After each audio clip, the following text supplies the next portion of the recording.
All right, guys, let's jump into part B of the Masada 1 translation on stage 29 of Cambridge Latin.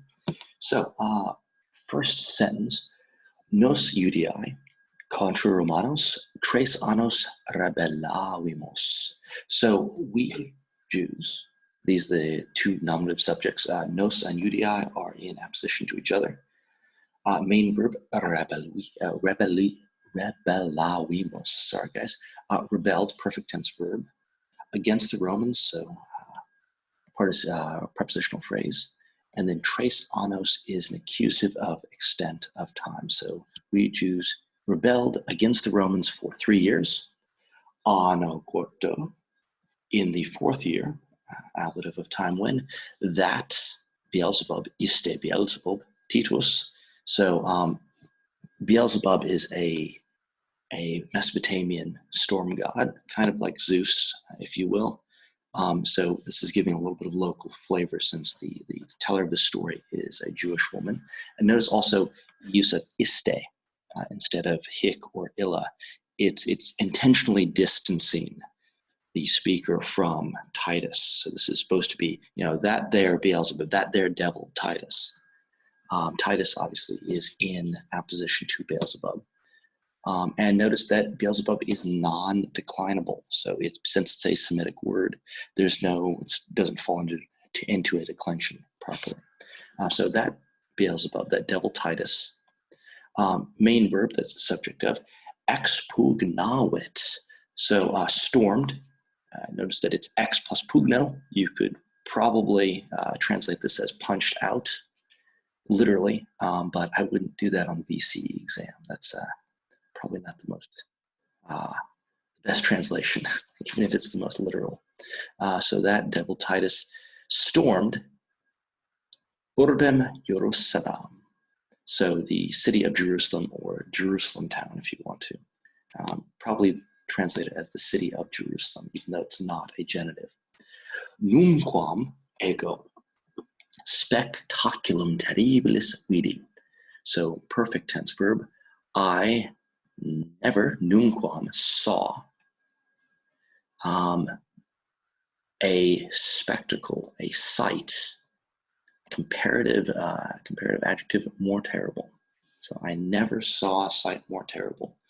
We have the inclusion of that personal pronoun ego, probably to really drive home that she was there. So it makes it more personal. It intensifies the verb. It doesn't necessarily need that pronoun. Ubiqua, aedificia flammis consumebatur. So everywhere, on all sides, the buildings, nominative subject of the passive voice verb, consumebatur. Everywhere, the buildings were being consumed, flammis, by flames. So that is an ablative, instrumental ablative right there, plural.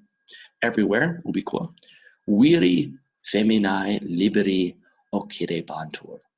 So everywhere, men, women, and children, all nominative plurals, which are the subject of this imperfect passive voice verb, were being killed.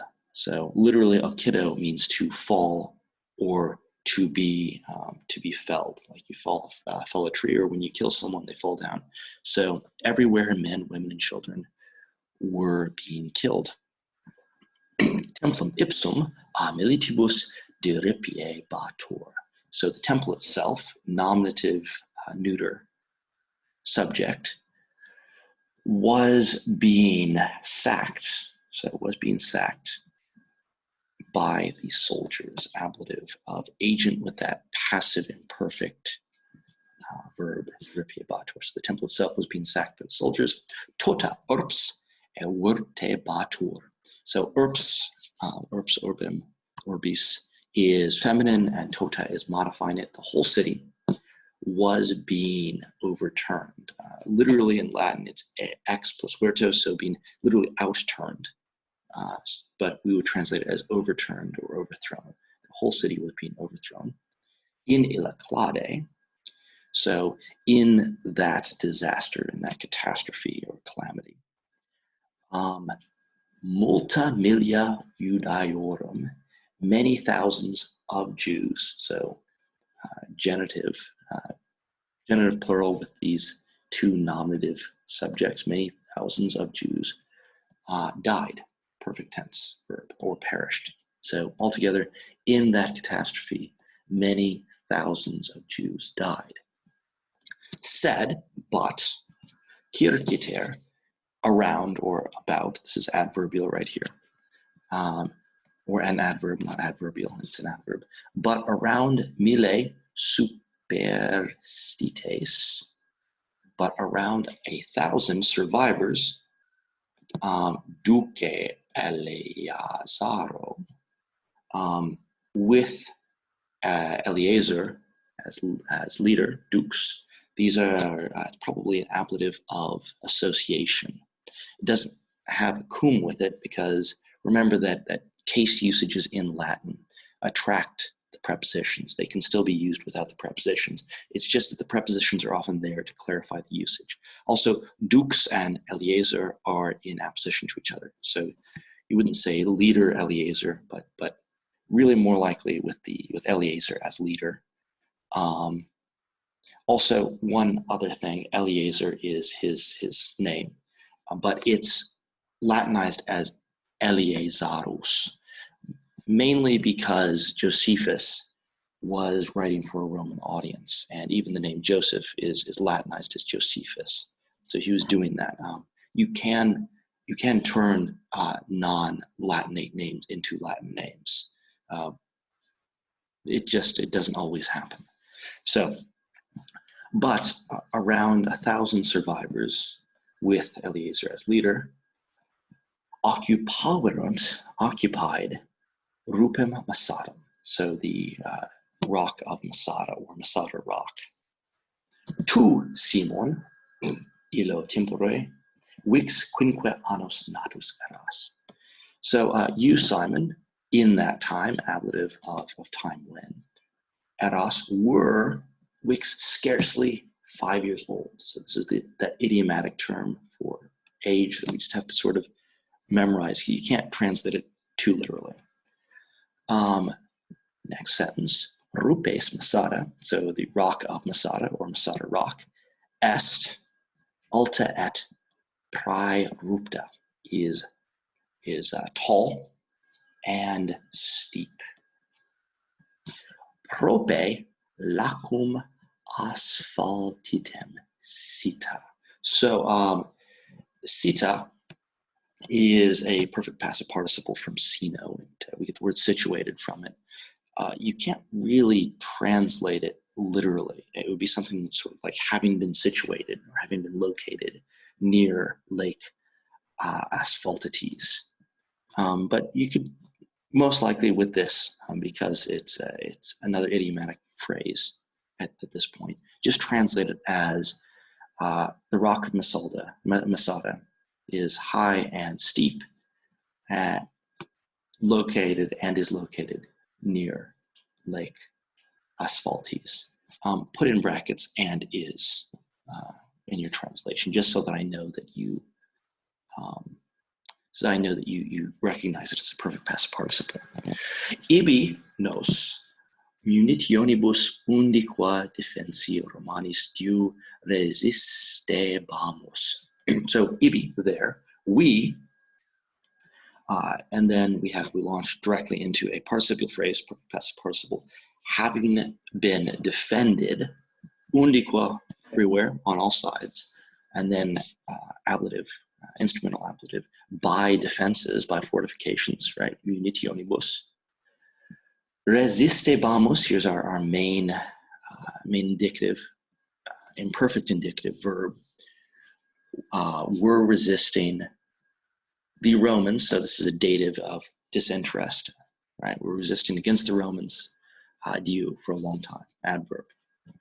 Notice again, it's from an ablative form, but it's an adverb. So putting it all together, there, we, having been defended on all sides by defenses, by fortifications, were resisting the Romans for a long time. Interia, meanwhile, the dux hostium, the leader of the enemies. So hostium is a a genitive. And then in apposition to dux is his name, Lucius Flavius Silva. So in the meanwhile, the leader of the enemies, Lucius Flavius Silva, circumvenit rupem Castilis multis. So he surrounded, circum, around, venit, literally came around, the rupem, the rock, and then ablative, instrumental ablatives here, with many fortifications, with many forts or towers and such. So the Romans encircled this rock of Masada, where I think Josephus said there's about 960 Jews who were holed up there against the Romans. So putting it all together, in the meanwhile, the leader of the enemies, Lucius Flavius Silva, surrounded the rock with many forts. Diende, then, milites, the soldiers, iusu Silvae, by the order of Silva. So this is a ablative of another instrumental ablative, another fourth declension right there, and then genitive of Silva. Extruxerant, perfect tense verb, built. We saw that in a previous passage. Built, and in gentum agrem, so a huge ramp, Usquad, so all the way to summum rupum, to the top of the rock. So rock is an outcropping. Masada is this big sort of plateau that is naturally quite defensible, that the Romans had to put a huge amount of time and manpower into taking this citadel. Rule number one, fighting the Romans: they have more resources and men and time than you, and it's a matter of pride for them. So just don't fight against the Romans. It's better to collaborate. So postremo, right? Finally, ascenderunt agrem. So finally, they ascended, or they climbed the ramp. And so we've got this qua, the enclitic qua, indicating that we've got the next clause. And our main verb for that is deleurunt. So magnam qua partem munitionum igni deleurunt. And they destroyed a magnum partem, a big part, munitionum, a big part of the fortifications, instrumental ablative, with fire. Igni. Tandem, at last, finally.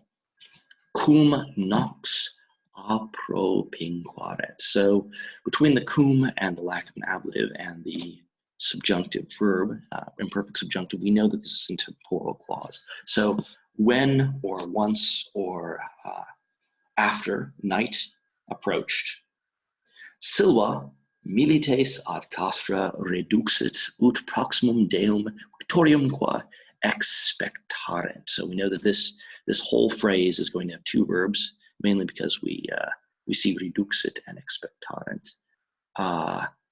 And we know that one of them is subordinated by ut.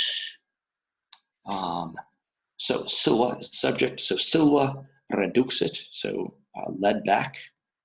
Accusative, plural, direct object, the soldiers to the camp. So Silva led the soldiers back to the camp. Ut, purpose clause, in order to expectarent, wait for proximum deum, so first direct object, the next day, que, and victorium, and victory. So putting it all together, Silva led the soldiers to camp in order to wait for the next day and victory. All right, guys, if you have any questions, as always, send us an email, or we can talk about it in class.